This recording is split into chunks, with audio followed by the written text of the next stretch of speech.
안녕하세요. 반갑습니다. 네, 오늘 소개받은 건강보험연구원, 국민건강보험공단 건강보험연구원의 지역사회 통합돌봄센터에 근무하고 있는 유혜정이라고 합니다. 오늘 전용호 교수님께서 소개해 주신 대로 이제 인천의 지역사회 통합돌봄 모델을 만들기 위한 그런 하나의 이제 시작점이 되는 이 타이밍에 또 이렇게 여러분들과 만나게 돼서 굉장히 반갑고요. 제가 알고 있기로 인천도 상당한 복지 역량이 굉장히 좋은 곳으로 제가 보건복지 역량이 좋은 곳으로 알고 있기 때문에 인천이 앞으로 어떠한 고민들과 또 어떠한 모델들로 만들어질 것인지 매우 기대되고 그런 부분들에 있어서 오늘 제가 한 40분 정도 여러분들께 좀 몇 가지의 말씀을 드릴 텐데 그런 내용들이 좀 도움이 되셨으면 하는 바람입니다. 제가 오늘 말씀드릴 내용은 크게 한 네 가지 정도인데요. 아마 지역사회 통합돌봄이 무엇인지 이미 알고 계신 분들도 계실 거고, 그리고 이게 뭐지? 라고 생각하시는 분들도 계실 것 같습니다. 왜 우리가 지금 지역사회 통합돌봄을 얘기하고 있는지, 왜 필요하다라고 이렇게 강조를 하고 있는지에 대한 얘기들을 잠깐 좀 말씀을 드리고요.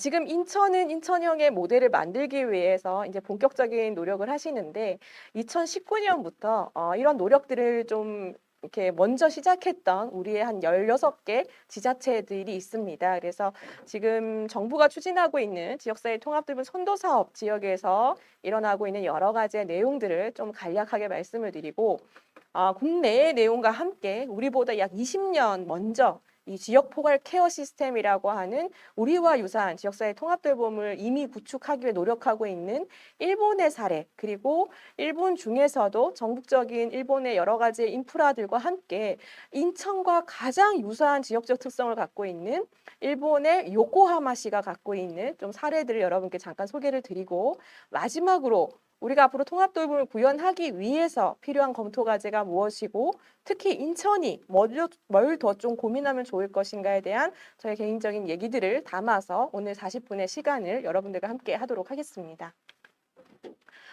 먼저 이제 왜 우리가 통합돌봄을 얘기할 수밖에 없느냐라는 얘기부터 먼저 좀 시작을 하겠습니다. 제일 먼저 이유는 누구나 다 알고 계시는 얘기입니다. 우리의 노인 인구가 증가하고 있다라고 하는 거고요. 이미 베이비 부머 세대가 이제 65세 이상으로 들어오고 있고, 그리고 이분들이 향후에 75세 이상의 노인으로 이렇게 연령대가 이동이 되면, 특히 이제 우리가 이제 인간의 이런 이제 생애 관점에서 75세 이상이 되면 매우 돌봄 필요도가 높아지는 그런 시기를 맞게 됩니다. 그래서 특히 우리가 65세 이상의 노인 인구가 증가하는 것도 굉장히 중요하지만 무엇보다도 75세 이상의 노인이 앞으로 계속적으로 증가한다. 그러면 지금의 베이비 부머 세대가 75세 이상의 이 시점으로 들어서는 그 순간이 되면 결국에는 2025년, 2030년이 되면 우리의 75세 이상의 노인 인구가 거의 1,000만 가까이 늘어나게 되는 이 상황을 우리가 앞으로 어떻게 잘 대비해서 이런 돌봄 안전망을 만들어갈 수 있을 것이냐라고 하는 얘기들이 나오고 있습니다. 그중에서 특히 이런 노인 인구 증가와 함께 두드러지는 변화 중에 하나가 치매 환자가 증가한다는 겁니다. 이미 우리나라 장기요양보험 제도에서도 장기요양보험 대상자의 약 70%에 가까운 대상자가 이미 치매 질환을 갖고 있는데요. 특히 이 치매 어르신들이 치매 증상이 있지만 지역사회에서 오래 생활할 수 있도록, 본인다운 생활을 오래 살아갈 수 있도록 우리 지역사회를 어떻게 만들 것이냐라고 하는 부분들도 매우 중요한 인구학적 변화에서 나타나고 있는 내용이라고 볼 수가 있습니다. 과거에는 사실은 가족이 이런 부양 부담을 거의 다 안고 있었죠. 하지만 여성의 사회 진출이 늘어나고 1인 가구가 증가하고 이러면서 결국에는 이 돌봄이 필요한 상태가 되어도 지역 사회에서 오랫동안 살아갈 수 있도록 하기 위해서는 이제는 가족뿐만 아니라 지역 사회가 함께 고민해야 된다라고 하는 부분에 있어서 특히 앞으로의 우리 돌봄 환경에 있어서 어떤 구조들의 준비를 해야 될 것이냐라는 얘기들이 제시되고 있습니다. 더불어서 이제 노인이 되는 이분들의 특성이 많이 변화하고 있죠. 결국에는 지금까지의 우리의 할머니, 할아버지 세대와 앞으로의 우리의 노인 세대, 이게 65세 이상이 되는 세대는 결국에는 교육 수준이나 경제적 여건이나 또는 가족 형태가 매우 상이하게 다르다라는 겁니다. 무엇보다도 특히 독거나 노인부부 세대가 다 상당수를 차지할 거고, 그럼 결국엔 지금까지 가족에 의존해오던 이런 생활 형태가 아니라 혼자 살아도, 부부가 살아도 요양원에 가지 않고, 요양병원에 가지 않고 오랫동안 지역사회에서 살 수 있는 이런 여건들을 지역사회에서 만들어야 되는 필요성이 더욱 증가할 수밖에 없습니다. 더불어서 이분들이 원하는 게 요양병원이나 요양시설, 여기 가는 것도 어쩔 수 없이 가족의 이런 부양 기능이 약화되다 보니 어쩔 수 없는 선택이 될 수도 있지만, 가능하다면 내 집에서, 우리 동네에서 오랫동안 이 노후를 보내고 싶다라고 하는 이런 욕구들이 여러 조사 결과에서 많이 나타납니다. 그렇다면 우리 지역사회에서 또는 이분들이 선택하는 노인복지주택이나 이런 데서 어떻게 우리가 이분들의 욕구에 맞춰서 이 돌봄 욕구에 맞춰서 시스템을 맞춰 나갈 것이냐라고 하는 내용들이 많이 이제 검토가 필요하고, 또 한 축은 이분들은 어쨌든 내가 원하는 그러니까 뭐 이런 요양보호사나 이런 돌봄 인력들이 제공하는 공급 패턴이 아니라 내가 원하는 시간에 원하는 장소에서 서비스를 이용하고 싶다라고 하는 욕구가 매우 높게 나타나기 때문에 이러한 시스템의 변화를 어떻게 지역사회에서 받아줄 것인가라고 하는 검토들이 매우 필요합니다. 더불어서 우리가 지난 2년간 이 코로나19로 인한 팬데믹 이후에 그럼 지역 내의 돌봄 체계도 상당한 변화가 앞으로 필요하다라는 얘기를 많이 하는데, 결국에는 우리가 이 팬데믹을 겪으면서 이런 대규모 거점 기관을 가는 이런 것들이 단체로 모이는 것들이 거의 불가능하다 보니 지역 단위의 소규모 이런 네트워크들을 어떻게 활용할 것이냐, 특히 지역 주민 네트워크나 지역사회 내에서의 다양한 자원들을 우리가 앞으로 이 돌봄에 맞춰서 어떻게 재구성할 것이냐라고 하는 이런 근본적인 이유로 인해서 이 통합돌봄에 대한 여러 가지의 변화에 대한 요구가 크다라고 볼 수 있습니다. 이런 이유로 복지부는 2018년 11월에 이 복지부 국가 차원의 앞으로 초고령사회 대비를 위해서 커뮤니티 케어, 지역사회 통합돌봄을 추진하겠다라고 하는 얘기를 나눴습니다. 가장 중요한 거는 내가 돌봄이 필요한 상태가 되어도 내가 살고 싶은 곳에서, 그리고 내 가족들과 함께 우리 동네에서 친구들과 함께 살아가고 싶다라고 하는 이 욕구를 대응하기 위해서 이제 앞으로 정책적으로 어떻게 그런 돌봄 안전망을 만들 것이냐라고 하는 부분이라고 볼 수 있습니다. 병원에서 퇴원해서 오더라도 지역사회에 잘 안착할 수 있고, 내가 요양의 돌봄 필요도가 높아져도 시설에 가지 않고 혼자 살 수 있고, 이런 시스템을 만들기 위해서는 보건의료적인 서비스, 그리고 요양, 돌봄 서비스, 그 외에 일상지원 서비스, 더불어서 주거 환경도 거기에 맞춰 나가는 작업들이 이 통합돌봄에서 매우 중요하다. 더불어서 이 여러 가지의 서비스가 복합적이고 이거 다양한 서비스가 한 사람의 욕구에 맞춰서 종합적으로 포괄적으로 잘 전달될 수 있도록 읍면동 주민센터와 시군구 본청 간의 전달 체계를 완성해서 어르신 중심으로 맞춤형으로 지역 내에 돌봄 안전망을 만들어주는 작업들이 지금의 커뮤니티 케어 안에서 이루어지고 있다라고 볼 수 있습니다. 그래서 정부에서는 2018년에 이제 앞으로 대한민국은 이렇게 지향하겠습니다라고 하는 방향을 제시를 했고요. 19년부터 전국 16개 시군구를 중심으로, 지자체를 중심으로 선도사업이라고 하는 명칭으로 지금 이런 기반 작업들을 만들고 있고, 우리나라가 고령화율 20%를 넘어서는 2025년, 26년이 되면 이런 여러 가지 모델들을 보편화시키겠다라고 하는 내용으로 추진하고 있습니다.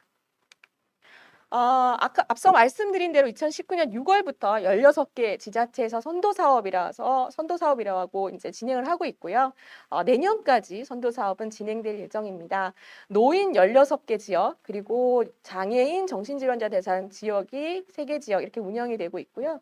오늘 여러분들께서 이후에 저의 발제 이후에 만나게 될 이 경기 부천, 그리고 전주시 같은 경우에는 이 선도사업에서 굉장히 이 지역의 특성을 잘 반영하고 있는 대표적인 지자체로 손꼽히는 곳이기 때문에 아마 오늘 제가 말씀드린 내용에 플러스 팀장님들의 각 지자체 팀장님, 이 모델을 만들어 오신 팀장님들의 설명이 아마 여러분들께 많은 도움이 되지 않을까라고 생각이 듭니다. 선도 사업에서 앞서 말씀드린 것처럼 읍면동 주민센터에 돌봄 창구를 만들고 시군구 본청에 전담팀을 만들어서 다직종의 전문가들이 함께 모여 하는 지역 케어 회의를 만들어서 결국에는 돌봄 필요도가 있는 분들이 읍면동을 통해 신청을 하면 이분에게 필요한 서비스를 욕구 조사를 통해서 필요한 서비스, 보건의료, 요양, 주거 등등의 서비스들을 발굴을 하고 그 서비스들을 어르신 맞춤형으로 제공하는 그 과정에서 좀 더 많은 자원의 이 검토가 필요할 경우에는 지역 케어 회의라고 하는 매개체를 통해서 조정을 해서 제공하는 형태로 이 선도 사업이 이루어지고 있습니다. 저희가 이제 선도 사업에 관련한 이렇게 좀 전반적인 모니터링을 해보면, 아까 말씀드린 대로 본청의 전담팀, 팀을 만들기로 하고, 과도 만들기도 하고, 그리고 국까지 만들어서, 통합돌봄국을 만들어서 정말 다양한 서비스를 지역 주민 중심으로 제공하기 위한 노력들을 하고 있고요. 그리고 읍면동 주민센터에 통합돌봄 안내창구를 만들어서 간호직과 복지직이 같이 근무를 하면서 어르신이 갖고 있는 복지 욕구뿐만 아니라 보건의료, 건강적 욕구까지 같이 포괄적으로 이렇게 살펴볼 수 있는 그런 전달 체계, 조직을 만들어서 움직이고 있습니다. 특별히 선도사업 과정에서는 특히 우리가 기존의 지역사회에서 해왔던 여러 가지의 장교양보험제도에서 하는 뭐 방문요양, 목욕간호, 주간 단기 이런 서비스들도 있지만 그리고 특별히 등급 외자, 강교에 들어오지 않더라도 맞춤 돌봄 서비스와 같이 이 안부 확인이라던가 정서 지원, 일상생활 지원을 하는 요 서비스 외에도 기본적으로 찾아가는 서비스 그리고 기존의 제도권에 없었지만 매우 필요했던 서비스들이 사실상 이 통합돌봄 내에서 발굴되고 개발돼서 지역사회에서 통합돌봄 이분들의 시설에 가는 것을 막고 시설에서 또는 병원에서 돌아오시더라도 다시 재입원하지 않고 지역사회에서 살아가실 수 있도록 하기 위한 안전망을 만드는 작업들을 많이 노력해서 오셨습니다. 통합돌봄 선도 사업에서 주로 이제 어르신들을 보면 독거 어르신의 이 비율이 굉장히 높았습니다. 그만큼 지역 사회에서 이 돌봄 욕구를 들여다봐도 결국에는 혼자 또는 노인 부부 세대 또는 혼자 사시는 분들이 충분히 이 돌봄의 서비스를 갖고 지역 사회에서 오래 사실 수 있도록 지원하는 게 필요하다라고 하는 내용들이 많이 전개가 되는 것 같고요. 더불어서 아까 말씀드린 것처럼 75세 이상의 후기 노인인 분들의 비율이 굉장히 많은 대다수의 비율을 차지하고 있습니다. 선도 사업에는 저희가 이제 좀 해봤더니 사실상 그동안에 우리나라의 돌봄 제도에도 여러 사각지대가 있었던 거죠. 장기양보험제도나 노인 맞돌 제도 안에 들어오실 수 있었던 분들 또는 보건소의 방문 건강관리 서비스라던가 각각의 노인 보건복지 서비스 안에 제도권에 들어오셨던 분들이 계셨던 반면 일정 부분의 보호나 돌봄이 필요함에도 불구하고 포함되지 못하셨던 분들에 대한 욕구까지 이것들이 이제 제도화가 필요하다라고 하는 문제 제기가 가능할 만큼 이분들의 욕구가 선도사업 과정에서 많이 이렇게 표출이 되는 그런 결과들이 있었습니다. 그러다 보니 또 그분들이 필요로 하는 가장 중요한 서비스가 바로 필요로 하는 서비스가 일상생활 지원과 관련한 내용이었고 관련한 내용들을 앞으로 어떻게 우리가 좀 이것들을 확대시켜 나갈 것인가에 대해서 많은 고민을 해볼 수 있었던 그런 시간이었던 것 같습니다.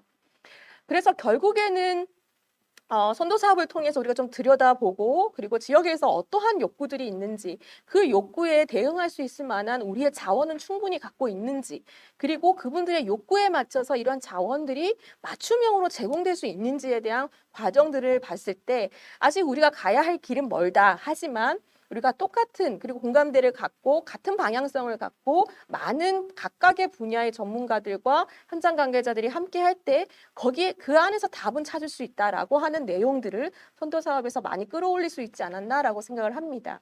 그럼에도 불구하고 이 선도 사업이 선도 사업이라고 하는 명칭을 갖다 보니까 기존의 유사한 사업들과는 사실은 중복성이 해결되지 않고 운영되다 보니 이건 앞으로 전국적으로 보편화하는 과정에 있어서 고민이 필요할 것 같습니다. 같습니다.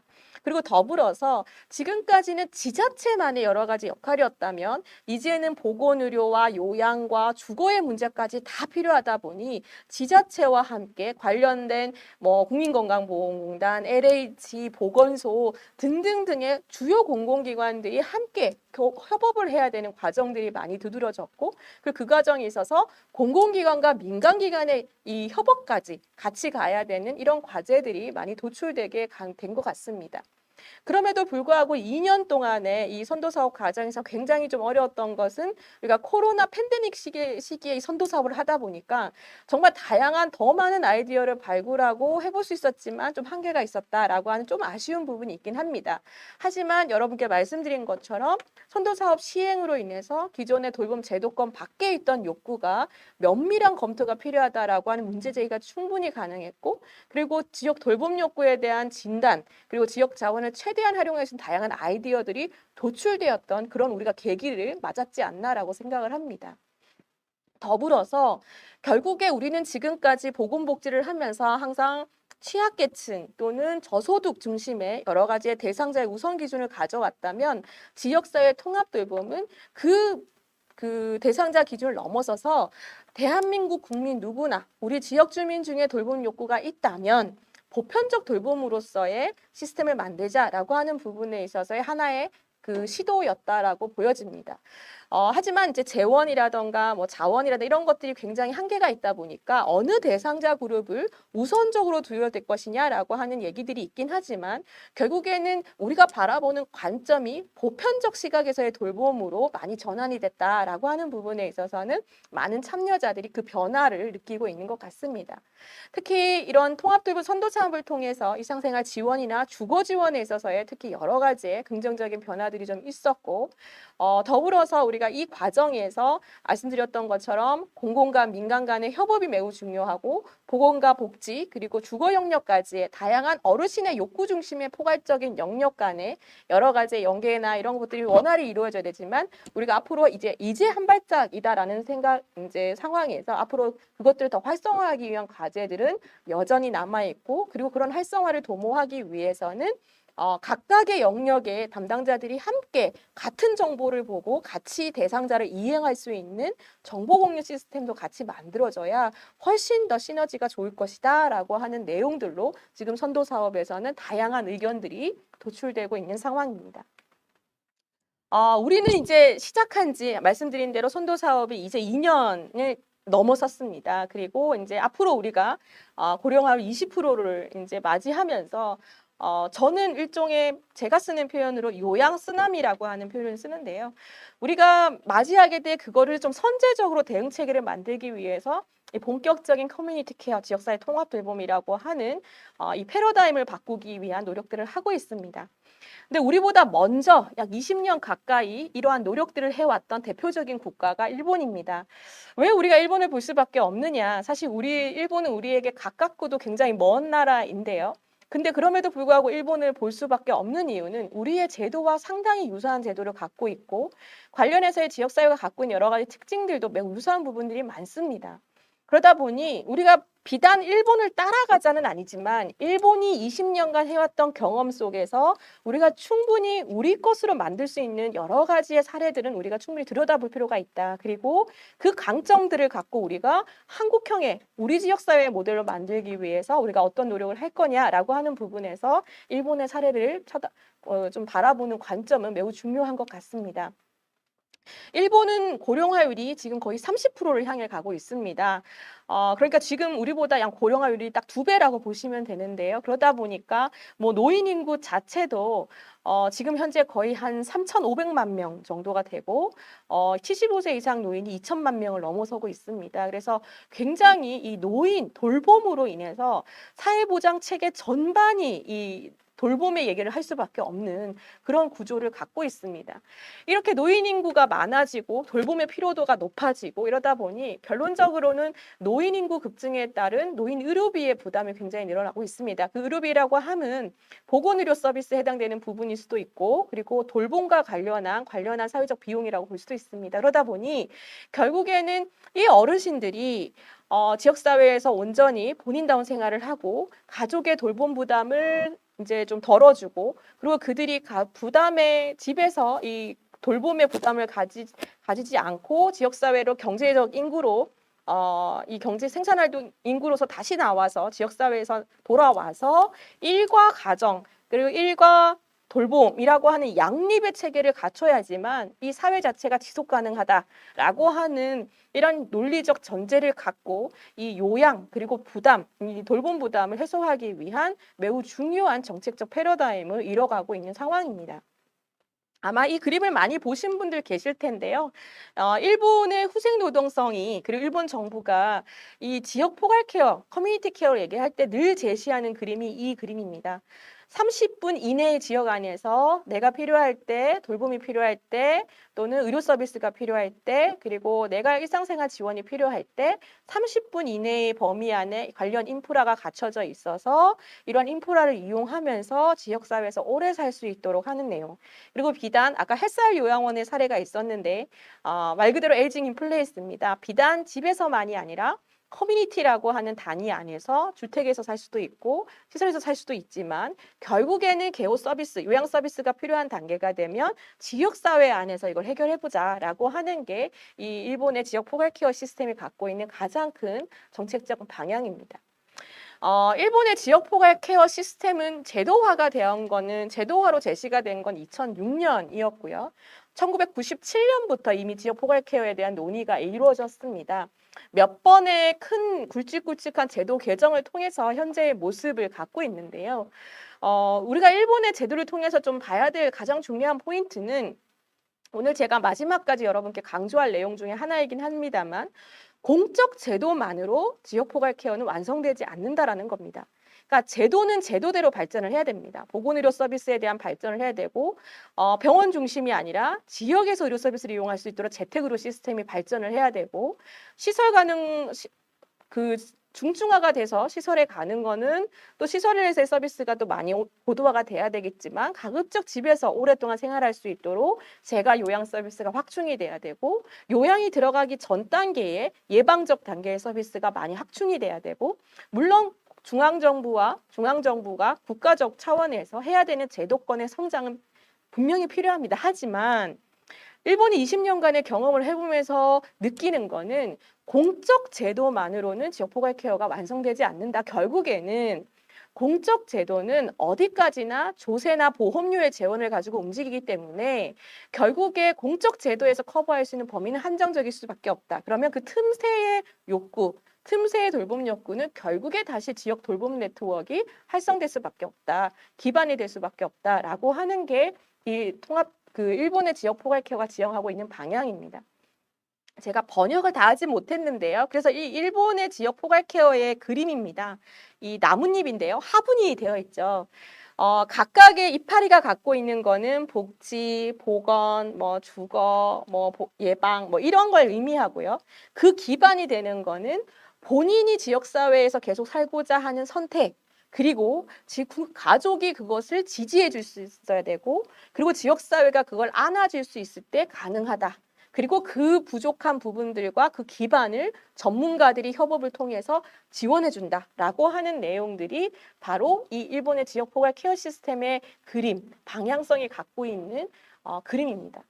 결국에는 저도 역시 이 내용에 굉장히 강제 동의를 하는데요. 그 이유는 일본만이 이걸 얘기하는 게 아니라 네덜란드라던가 우리보다 훨씬 선원국들의 훨씬 오랫동안 이런 지역 포괄 커뮤니티 케어 시스템을 고민해왔던 나라들의 최근의 동향들이 정부가 모든 것을 다 한다. 라고 하는 것이 아니라 정부도 정부의 제도적 지원 역할을 하지만 지역사회, 지역 주민이 참여해서 참가형 복지사회로 가기 위한 전환이라고 하는 것들이 매우 중요한 기조로 자리 잡혀 있습니다. 그래서 그런 내용들을 참여해 볼 때 우리도 앞으로 이 통합돌봄을 어떻게 끌고 갈 것이냐라고 하는 고민들을 해볼 필요가 있다는 거죠. 그런 측면에서 일본 같은 경우에는 제일 먼저 주거를 굉장히 다양하게 형태를 유지하고 있습니다. 물론 집에서 살 수 있으면 너무 좋지만 집의 환경이 구축되지 않았을 경우에는 이제 주택이라고 하는 이런 돌봄 서비스가 제공되는 주택의 형태를 경제적 수준과 돌봄의 정도를 갖고 다양하게 선택할 수 있도록 주거 인프라를 다양하게 지원을 하고 있고요. 아까 말씀드린 대로 재가의료, 재택의료를 활성화시키고 있습니다.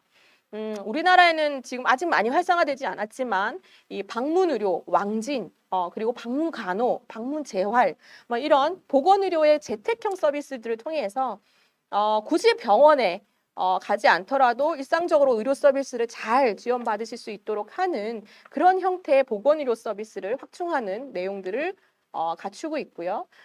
또 더불어서 돌봄 서비스라고 하는 내용들도 24시간 365일 안심하고 요양 서비스를 이용할 수 있도록 하는 체계들을 만들어가는 작업을 하고 있습니다.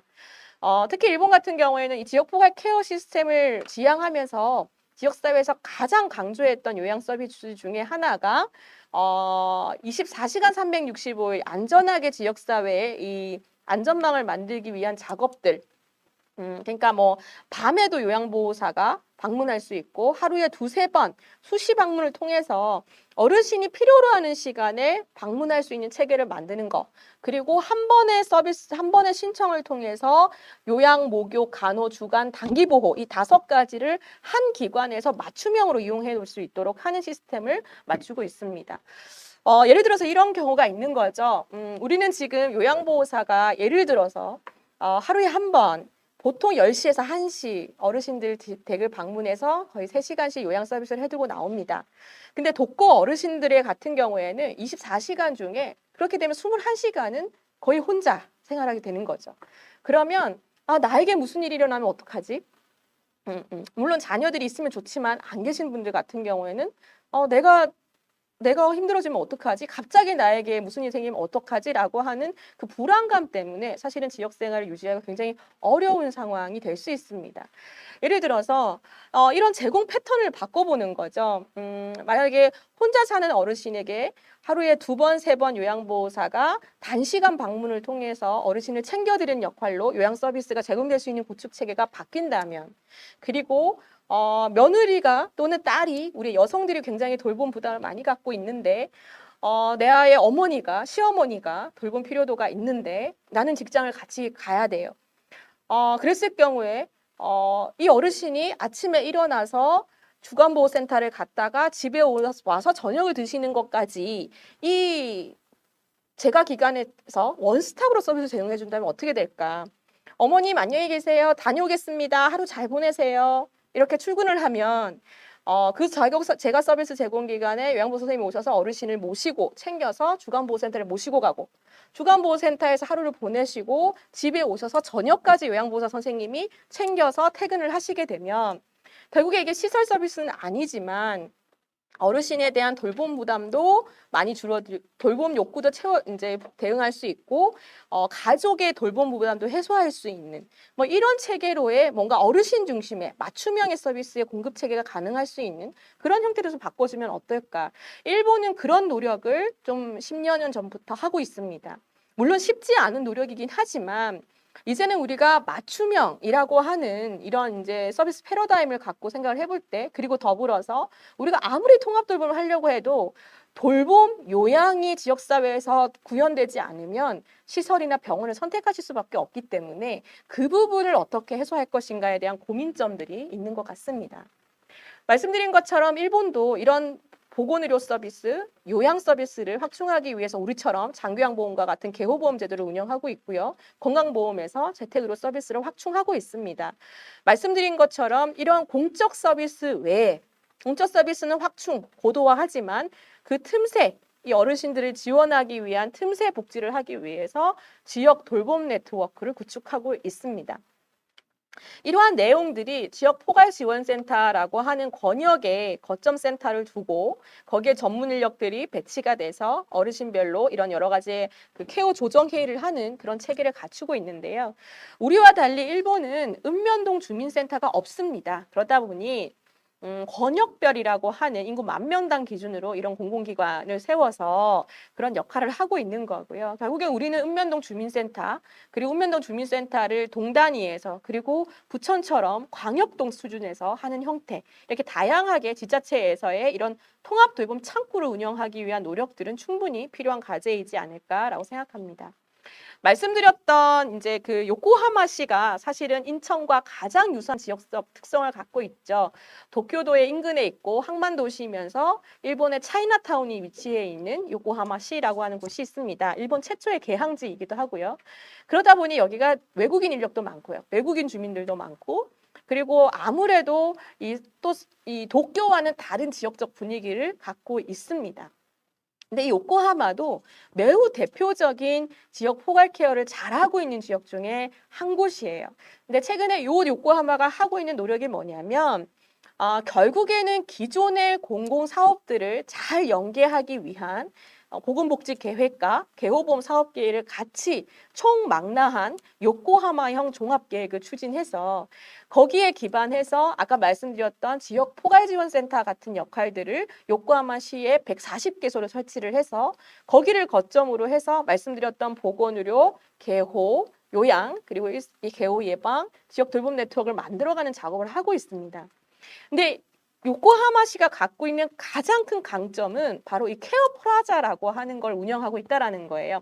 그러니까 후생성에선 지역 포괄지원센터라고 하는 모델을 제시를 했지만 이미 지역 포괄 케어를 하기 전에 요코하마는 지역 케어 프라자라는 걸 통해서 이미 이런 활동을 하고 있었습니다. 그래서 이거를 활성화시키면서 결국에는 재택의료 상담실, 병원의 재택의료 상담실과 지역 케어 플라자와 그리고 지역사회의 사회복지 협의회와 같은 이 거점의 복지 네트워크를 연결시키는 작업을 통해서 요코하마형의 이 모델을 만들어 나가는 작업을 하고 있습니다. 그중에서 가장 두드러진 거는 이렇게 공적 서비스를 아무리 잘 이제 확대하기 위한 내용을 해도 지역 주민의 인식이 바뀌지 않으면 변화가 없다는 거죠. 그래서 최근에 요코하마가 매우 열심히 하는 거는 요코하마 포지티브 에이징이라고 하는 이 타이틀을 걸고 지역 주민들이 왜 우리 지역 사회에서 이 통합 돌봄을 할 수밖에, 그러니까 이 커뮤니티 케어를 할 수밖에 없는지, 지역 포괄 케어를 왜 하려고 하는지, 그리고 지역 주민들이 그 안에서 어떤 역할을 해야 되는지에 대해서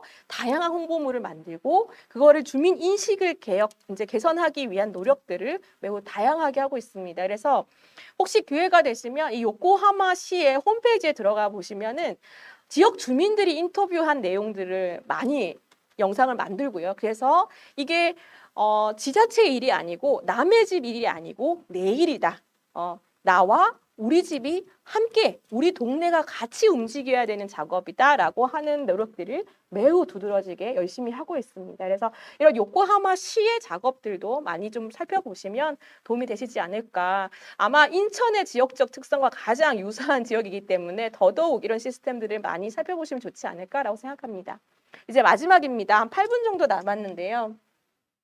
앞서 말씀드린 것처럼 그래서 여러분들이 그리고 우리 지역사회가 대한민국이 앞으로 요양 쓰나미라고 하는 초고령 사회에 대응하기 위해서 이게 비단 돌봄 문제뿐만 아니라 이게 사회적 경제 문제와도 연관되든 이런 생산 가능 인구를 어떻게 우리가 더욱더 사회에서 잘 일할 수 있도록 하기 위해서는 이 지역사회 돌봄이 체계를 잡아야지만 기반이 될 수 있다라고 하는 내용들로 우리가 이 통합 돌봄을 얘기할 수밖에 없다라는 겁니다.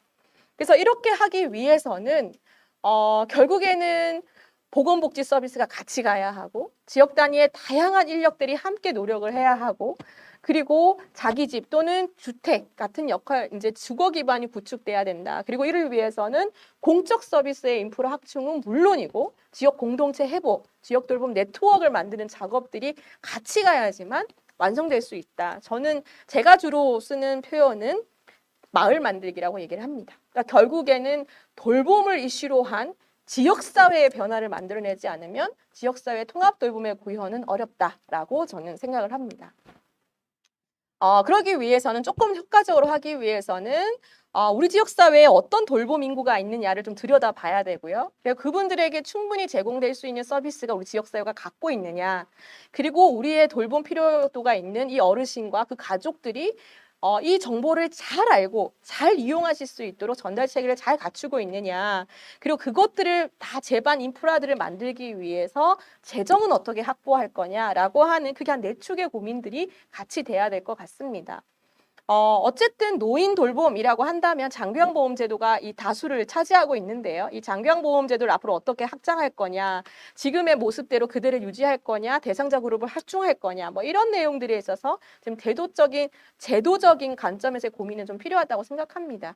그럼에도 불구하고 중요한 이슈 중에 하나는 장기형보험에 진입하지 못했지만 근시일 내에 이 장기형으로 들어올 가능성이 높은 이 어르신들을 우리가 앞으로 예방이라고 한 단계에서는 또 어떻게 좀 커버를 할 거냐라고 하는 내용들도 앞으로 이 대상자를 어디까지 범위를 정할 거냐, 우선 대상자를 어디에 둘 거냐, 뭐 이런 부분에 있어서 고민이 좀 돼야 될 것 같고요.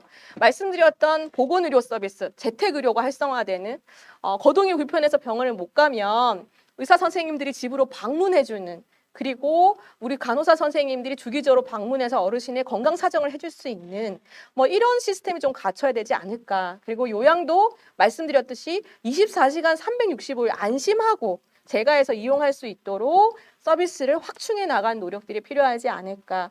요양까지의 단계는 아니지만 내가 식사는 혼자 만들어 먹을 수 있지만 식재료를 사러 가기 힘든 어르신들에게는 그런 식재료 구입에 대한 지원을 해줄 수 있는 지역의 돌봄 네트워크를 만들어내는 작업들은 필요하지 않을까. 더불어서 혼자서 휠체어를 타고 또는 실버카를 밀고 혼자서 화장실에 들어갈 수 없는 어르신들에게 화장실의 턱을 좀 낮춰주는 주택 개조라던가, 아니면 그것조차도 힘들어서 거주지를 이동해서 조금 더 이 돌봄 환경에 맞춘 곳에서 생활하실 수 있도록 하는 주거 인프라를 만들어주는 그런 작업들이 전반적으로 같이 이루어져야지만 우리가 정말 지역사회에서 집에서 오래 살 수 있지 않을까라고 생각을 합니다.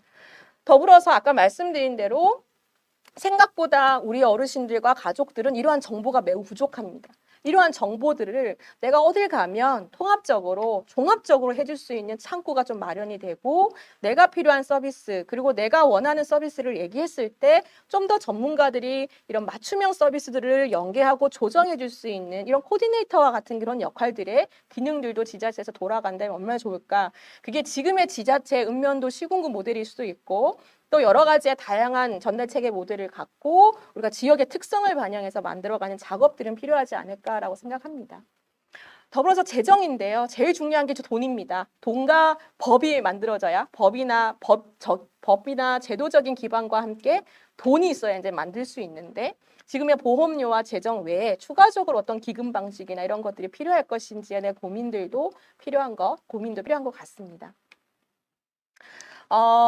이제 마지막으로 이제 여러분들께 강조하고 싶은 거는, 그러니까 결국에는 이러한 제도권 내에서 우리가 해야 되는 역할과 함께 필요한 내용이 바로 이 지역 공동체를 같이 끌고 나가는 작업입니다. 저는 타 국가에 비해서 우리가 예전부터 자원봉사나 이런 걸 굉장히 열심히 해왔던 우리의 지역복지의 역사가 있기 때문에 통합돌봄이 들어오면서 그런 부분들이 좀 같이 가야 되지 않을까라고 생각합니다. 물론 공적 제도권의 확대도 필요하지만 지역 단위에서 지역 주민들의 참여, 같이 더불어서 갈 수 있는 주민의 자발적 주민조직을 만들어내는 작업에 공공이 견인차 역할을 하고 지역이 지속가능한 형태로 끌어나가는 그런 방식 여러 가지 고민들이 필요하지 않을까라고 생각합니다. 그래서 크게는 지역 주민들이 함께 이 돌봄 문제를 나의 생활 문제로 좀 바라보는 관점의 전환이 좀 필요할 것 같고요. 그 안에서 우리의 지역사회 안에서 어떤 문제부터 먼저 해결해 나갈 것인가에 대한 우선순위를 지역, 지자체, 공공과 민간이 함께 만들어가는 작업들이 필요하고, 그 안에서 지금 할 수 있는 것과 더 확충되어야 되는 자원에 대한 명확한 판단, 그리고 거기에 대한 그 단기, 중장기적 자원 확보에 대한 로드맵을 갖고 지역 단위에서 준비해 나가는 작업들이 필요할 것 같고, 그걸 위해서 지역의 지역 주민뿐만 아니라 지역 내 관련 분야 간 전문가들 간의 아이디어를 같이 도출해 나간 작업들이 결국에는 이 지역을 변화시킬 수 있는 원동력이 되고, 돌봄이 생활 문제의 하나로 인식되면서 지속적으로 많은 분들이 관심을 갖고 끌고 나갈 수 있는 이슈로 자리 잡을 수 있지 않을까라고 생각이 듭니다. 제가 통합돌봄에 관련한 강의나 발표를 하면서 제일 마지막에 제가 요 슬라이드를 보여드리고 주로 마무리를 합니다. 일본이 후생노동성에 딱 들어가면 지역 포괄 케어 우수 사례 이렇게 소개하는 지자체들이 한 열 몇 군데 정도가 있습니다.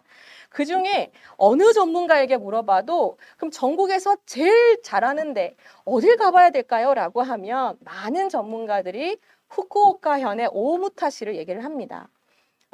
이 사진은 후쿠오카현의 오오무타시에서 하고 있는 지역 포괄 케어 시스템의 구축 사례에 보면 들어와 있는 하나의 내용인데요. 치매 SOS 네트워크 모의 훈련을 하고 있습니다.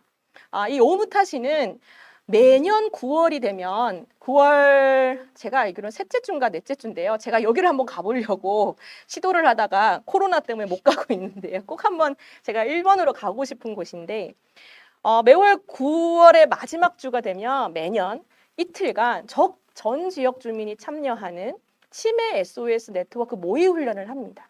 그러니까 가장 중요한 목적은 뭐냐면 우리 지역에 있는 우리 마을에 사는 배회하는 치매 어르신들이 갑자기 길을 잃게 되더라도 집에 잘 귀가하실 수 있도록 우리가 어떻게 돌봄 안전망을 만들 거냐라고 하는 것들을 지역 주민들이 함께 하는 겁니다.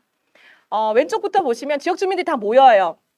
그래서 이제 각각이 팻말, 난 어느 지역에 어느 동에 살고 있습니다 라고 한 팻말을 갖고 이제 얘기를 합니다. 우리가 포스트가 뭐가 있고 이 어르신들이 이렇게 발굴이 되면 일로 안내해주면 될 것 같아요 라고 하는 지역 주민 아이디어를 모읍니다. 그럼 실제로 모의 훈련을 해요. 저기 보면 초등학생 아이들도 같이 합니다. 그러면 저 앞에 있는 지역 주민 대표가 아마 우리 같으면 통반장님 정도 되는 분이죠. 저런 분들이 우리는 이렇게 로드맵을 짰으니 우리 이렇게 한번 해봅시다. 그러면 누가 한 명이 치매 어르신의 역할을 하고 우리가 요 어르신들이 집에 가실 수 있도록 하는 요 훈련을 해봅시다. 그러고 나면 강당에 다 모여서 이틀간의 이 모의 훈련에 대한 평가를 합니다. 그래서 우리가 해봤더니 요런 부분들은 좀 안 되는 부분이 있다. 요거는 좀 우리가 더 보완을 하고 내년에도 같은 좀 이런 노력들을 좀 해보자라고 해서 이틀간의 시간을 보냅니다. 저는 통합돌봄은 멀리 있는 게 아니라고 생각을 합니다. 그러니까 지역사회 내에서 나와, 오늘 제목이 너, 나, 우리 돌봄인데요. 내가 주인공이 되고 내가 참여자가 되고 내 가족과 우리 동네, 우리 지역 주민이 함께 만들어가는 게 지역사회 통합돌봄이고 물론 제도적으로 얘기하면 굉장히 멀게 느껴지지만 저는 이런 하나하나의 시도가 우리 지역사회의 돌봄 안전망을 만들어가는 매우 중요한 시도라고 생각이 듭니다. 그래서 저는 꼭 기회가 되면 저 그림 속에 나와 있는 사진 속에 나와 있는 저 초등학생 아이에게 한번 인터뷰를 해보고 싶어요. 너는 왜 여기를 참여를 하니? 라고 한번 물어보고 싶습니다. 제가 요즘 느끼는 건데요. 지역사회 통합돌봄을 전문가들이 얘기하는 지역사회 통합돌봄만 얘기하고 있지 않나라는 생각을 합니다. 지역사회 통합돌봄은 아까 말씀드린 대로 전문가, 서비스를 제공하는 제도를 만드는 사람들, 서비스를 제공하는 사람들, 그리고 그 서비스를 이용하는 사람들, 그리고 그 지역 주민들이 함께 해야지만 완성될 수 있습니다. 그러려면 결국엔 지금 우리는 당면에 있는 우리 어르신들을 위한 서비스를 얘기하지만 앞으로 우리의 돌봄을 함께 하게 될 우리의 젊은 세대들도 함께 이 통합돌봄에 대해서 같이 느끼고 같이 고민할 때 그 지역에 지속 가능한 통합돌봄 모델을 만들어낼 수 있지 않을까라고 생각을 합니다. 약 40분간 이제 제가 좀 두서없이 말씀을 드리긴 했는데요. 결론은 어쨌든 국가가 만드는 중앙정부가 만드는 이 지역사회 통합돌봄 확장을 위한 제도의 노력도 있지만 제도권의 노력도 있지만 인천이라고 하는 이 지역에 살고 있는 분들이 만들어내는 이 통합돌봄의 틈새 복지, 돌봄 안전망 이런 작업들에 대해서도 많은 고민이 필요하고 그것들이 한 발 한 발 쌓여질 때 하나하나 쌓여질 때 이 인천만의 지역사회 통합돌봄의 모델로 만들어질 수 있을 거라고 생각합니다. 저는 230개의 지역사회 통합돌봄의 모습이 나올 수 있다라고 생각합니다. 하지만 그 안에서 국가와 중앙정부와 지자체가 해야 될 역할들이 명확하고 그리고 더불어서 지역 주민이 함께 만들어가는 그 작업들이 대한민국의 앞으로의 지역사회 통합돌봄을 만들어낼 수 있지 않을까라고 생각합니다. 이상입니다. 네, 감사합니다. 우리 유혜정 센터장님께서 이렇게 좋은 말씀 많이 해주셨습니다. 항상 제가 같이 이제 여러 가지 행사를 같이 하고 연구 토론을 참여하는데 항상 새로운 주제로 새로운 내용으로 이렇게 발표를 해주셔서 새로운 자극이 되시는 것 같습니다. 오늘 이제 주신 말씀들을 좀 간략하게 요약을 하면은 잘 아시는 것처럼 지역사회 통합 돌봄이 잘 되려면은 우리가 좀 취약했던 지역 기반의 보건의료, 요양, 생활 지원, 주거 지원에 대한 공적인 인프라 그리고 그것들을 가능하게 하는 보건복지와 그러한 뭐 기존의 제도들에 대한 통합적인 제도적인 개선과 그러한 것들이 지역 기반의 1번과 같이 30분 내에 이용할 수 있는 그러한 공적인 서비스 인프라가 확충되는 것이 매우 중요하다라고 첫 번째 포인트로 말씀을 주신 것 같고요. 두 번째로는 그러한 공적인 인프라를 구축하는 것만으로 지역사회 통합 돌봄이 되는 것이 아니라 그 지역에 있는 주민들이 적극적으로 돌봄에서 일정한 역할과 기능을 함께하면서 참여하는 지역 돌봄 네트워크를 구축하는 것이 중요하다라고 많이 말씀을 주셨습니다.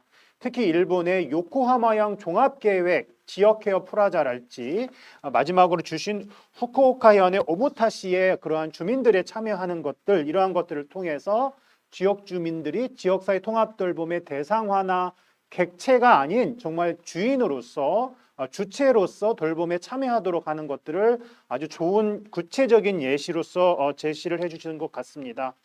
특히 이제 우리 인천이 잘 아시는 것처럼 주민 참여형 복지를 강조하고 있기 때문에 이러한 오늘의 발표는 여러 가지 유의미한 시사점들을 많이 제시하는 것 같습니다. 네, 정말 감사합니다, 센터장님. 그럼 다음으로는 2019년부터 지역사회 통합돌봄과 관련해서 정부에서는 선도 사업을 실시하고 있습니다.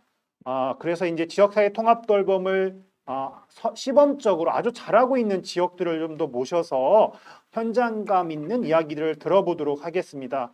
첫 번째로 발표할 부천시의 지역사회 통합돌봄팀 손보영 팀장님이십니다.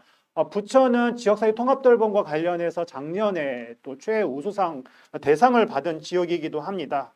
그러면 우리 손보영 팀장님 발표 부탁드리겠습니다.